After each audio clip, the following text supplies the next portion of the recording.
आज के इस वीडियो लेक्चर में जो क्वेश्चन हम लोग सॉल्व करने जा रहे हैं वो 8th क्लास के चैप्टर एक्सपोनेंट एंड पावर्स से है और अपने आप में एक बहुत ही इंपॉर्टेंट क्वेश्चन है। इस क्वेश्चन में हम लोगों को देखिए एक एक्सप्रेशन दे रखी है जिसको कि हम लोगों को सिंप्लीफाई करने के लिए बोला गया है और ये हम लोगों के सामने 4 ऑप्शंस हैं। ठीक है, तो चलिए स्टार्ट करते हैं और इस एक्सप्रेशन को सिंप्लीफाई करते हैं। सबसे पहले जो एक्सप्रेशन हम लोगों को दे रखी है, एक बार हम लोगों ने इस एक्सप्रेशन को एज इट इज लिख लिया और अब जब हम लोगों को इस एक्सप्रेशन को सिंप्लीफाई करना है तो देखिए हम लोग यहाँ पर देख पा रहे हैं कि कुछ नंबर एक्सपोनेंट फॉर्म में है और जब एक्सपोनेंट फॉर्म में नंबर्स हैं तो कुछ लॉज यहाँ पे हम लोगों को रिकॉल करने पड़ेंगे। तो भाई एक लॉ हम लोग रिकॉल करते हैं, हम लोग जानते हैं कि ए की पावर एम में अगर हम लोग ए की पावर एन का मल्टीप्लाई करें, मतलब दो नंबर्स हैं जिनके की बेसिस सेम है और वो दोनों मल्टीप्लाई कर रहे हैं, तो जब दो नंबर्स जिनके की बेसिस सेम हो अगर वो आपस में मल्टीप्लाई करते हैं तो ऐसे में बेस वही रहता है और पावर्स आपस में प्लस हो जाती है। यानी कि ए की पावर एम इंटू ए की पावर एन को हम लोग लिख सकते हैं ए की पावर एम प्लस एन। ठीक है, तो जब ये फॉर्म होती है तो हम लोग उसको इस फॉर्म में लेके आ सकते हैं, तो कभी ज़रूरत पड़ने पे इस फॉर्म को भी हम लोग चेंज कर सकते हैं इस फॉर्म में। राइट, तो यही लॉ देखो हम लोग यहाँ पर लगाने जा रहे हैं।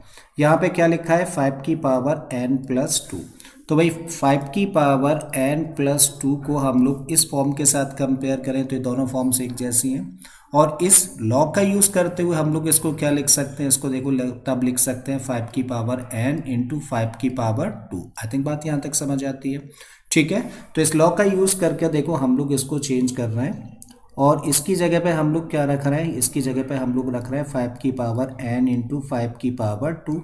माइनस का साइन है एज इट इज रखिए, 6 ऐसे ही रख दीजिए, इनटू है लगा दीजिए और यहाँ भी बिल्कुल देखो यही लॉ हम लोग लगा रहे हैं। यहाँ पे क्या लिखा है 5 की पावर n प्लस 1 है ना, तो इसको हम लोग लिख सकते हैं 5 की पावर n इंटू 5 की पावर 1।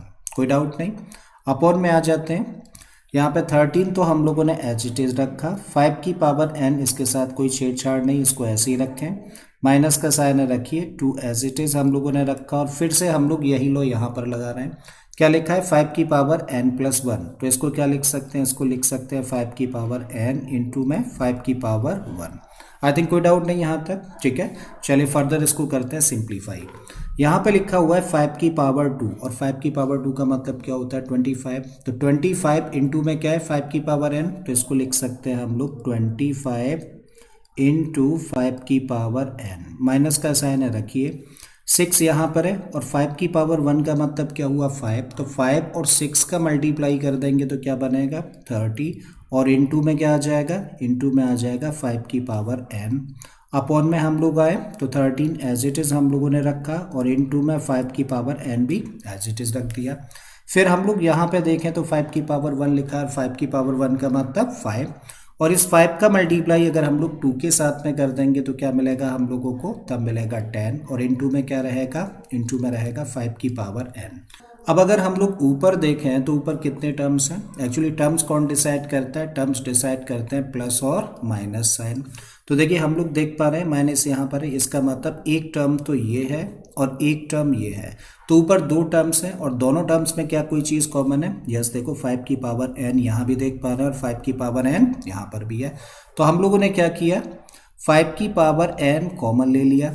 जब इस टर्म में से 5 की पावर n हम लोगों ने बाहर रख दिया तो अंदर क्या बचेगा, अंदर बचेगा 25। क्लियर, माइनस का साइन है यहाँ पर तो माइनस का साइन रखिए। यहाँ इस टर्म में से 5 की पावर n तो देखो बाहर उठकर चला गया तो अंदर कौन रहा, माइनस का 30, तो यहाँ पे हम लोगों ने माइनस 30 लिख दिया। बिल्कुल इसी तरीके से हम लोग नीचे देखें तो नीचे भी कितने टर्म्स हैं, देखो एक टर्म ये है और दूसरा टर्म ये है और इन दोनों ही टर्म्स में हम लोग देख पा रहे हैं कि 5 की पावर n दोनों जगह पर है, तो यहाँ भी हम लोग क्या कर सकते हैं 5 की पावर n कॉमन ले सकते हैं और जब इस टर्म में से 5 की पावर n हम लोगों ने बाहर रखा तो अंदर क्या रहेगा, तब अंदर बचेगा 13, माइनस का साइन रखिए। इस टर्म में से 5 की पावर n तो बाहर कॉमन ले लिया हम लोगों ने, तब क्या बचता है 10। राइट, इक्वल का साइन है। अब हम लोग देख रहे हैं कि 5 की पावर n ऊपर भी है एज अ फैक्टर और 5 की पावर n नीचे भी एज अ फैक्टर है, तो भाई 5 की पावर n से 5 की पावर n कैंसिल हो गया। ठीक है, 25 में से 30 को माइनस करेंगे तो क्या मिलेगा, माइनस का 5 अगेन नीचे है तो 13 में से 10 माइनस करेंगे तो क्या मिलेगा 3। और इस तरीके से इसको सिंप्लीफाई करके क्या आंसर मिलता है हम लोगों को, माइनस का 5/3। तो ये आंसर हो जाता है इस क्वेश्चन का। तो कौन सा ऑप्शन करेक्ट हो गया, ऑप्शन भी करेक्ट हो जाता है। तो मुझे उम्मीद है स्टूडेंट्स कि आप लोगों को ये क्वेश्चन अच्छे से समझ आ गया होगा। अगर ऐसा है तो प्लीज़ वीडियो को लाइक कर दें, चैनल को सब्सक्राइब कर लें अगर आपने अभी तक इसको सब्सक्राइब नहीं किया है। चलिए मैं फिर से आता हूँ एक नए क्वेश्चन एक नए कॉन्सेप्ट के साथ में। Till then keep learning and thank you for watching this video.